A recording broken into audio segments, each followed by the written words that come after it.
পাকিস্তান একটি শক্তিশালী রাষ্ট্র, যারা ইন্ডিয়াকে গণায় ধরে না, অর্থাৎ ভারতকে তারা পাত্তা দেয় না। তারা চাইলে আমাদের বাংলাদেশকেও পাত্তা না দিয়ে পারে।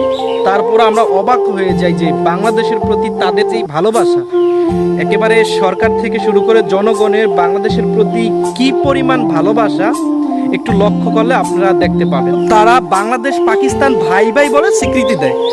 তারা বাংলাদেশের সুখে দুঃখে থাকতে চায়। বাংলাদেশের সাথে অন্য কোনো রাষ্ট্রের খেলা হইলে বাংলাদেশের সাপোর্ট করে। আপনি অবাক হয়ে যাবেন, এমনকি পাকিস্তানের সাথে বাংলাদেশের যখন খেলা চলে তখনও হাজারো দর্শক, পাকিস্তানি জনগণ স্টেডিয়ামে ঢোকে, পাকিস্তান বাদ দিয়ে বাংলাদেশ জিন্দাবাদ বলে স্লোগান দেয় এবং বাংলাদেশের যেই প্লে কার্ডগুলো নিয়ে তারা প্রবেশ করে, বাংলাদেশের পতাকা নিয়ে প্রবেশ করে এবং বাংলাদেশের পতাকাকে সম্মান জানায়।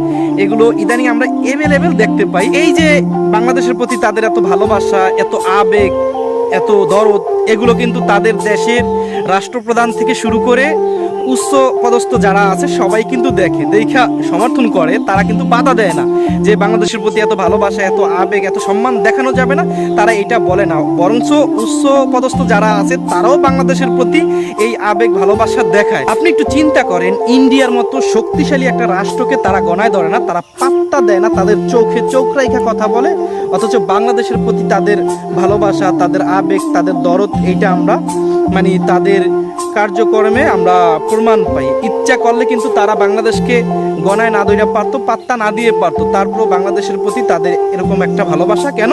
যে বাংলাদেশ একটা মুসলিম রাষ্ট্র, বাংলাদেশটা আলেম ওলামায় ভরা, পীর মাশায়েখে ভরা, এই জন্য হয়তো বাংলাদেশকে এত পাত্তা দেয়, এত গণায় ধরে।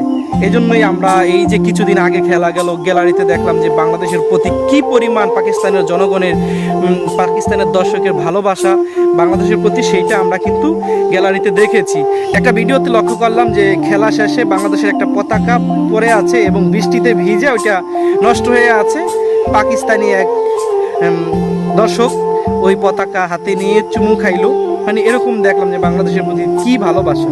আর এরকমটা যদি আমরা বাংলাদেশে দেখতাম, আমি বলি আরও 1 বছর আগের কথা বলি, যদি 1 বছর আগেও আওয়ামী সন্ত্রাসী বাহিনী যেই সিস্টেমটা করেছিল, বাংলাদেশি একজন দর্শক যদি স্টেডিয়ামে ঢুইকা পাকিস্তানি একটা পতাকাও বের করতো, তাহলে তাকে রাজাকার বলে চিহ্নিত করতে এবং শাস্তির আয়ত্তে তাকে আইনা বিচার করা হইতো। কিন্তু এখন কীরকমটা জানি না।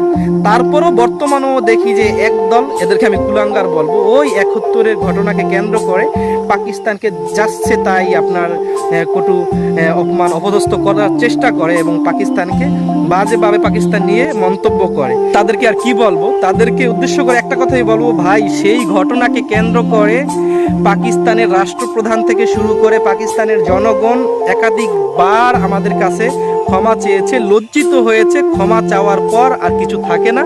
এই জন্য আমি বলবো যে তারা যেহেতু আমাদেরকে ভাই বলে স্বীকৃতি দিচ্ছে, ভাই বলে আমাদের বুকে আসতে চাচ্ছে, আমরাও তাদেরকে আলিঙ্গন করে নেই, আমরাও তাদেরকে ভাই বলে স্বীকার করি। তাহলে আমরা যদি এক থাকি তাহলে আমাদের শক্তিটা বেড়ে যাবে। অন্য অন্য রাষ্ট্র আমাদের দিকে চোখ তুলে তাকাইলে, চিন্তা ভাবনা কইরা তাকাইবে। বিশেষ করে আমাদের পাশের রাষ্ট্র ইন্ডিয়ার কথা বলছি।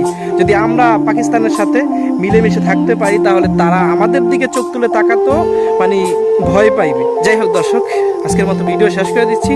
দেখা হবে পরের কোনো ভিডিওতে। ভিডিও সংক্রান্ত আপনার মূল্যবান মতামত অবশ্যই আমাদের কমেন্ট সেকশনে লিখে যাবেন।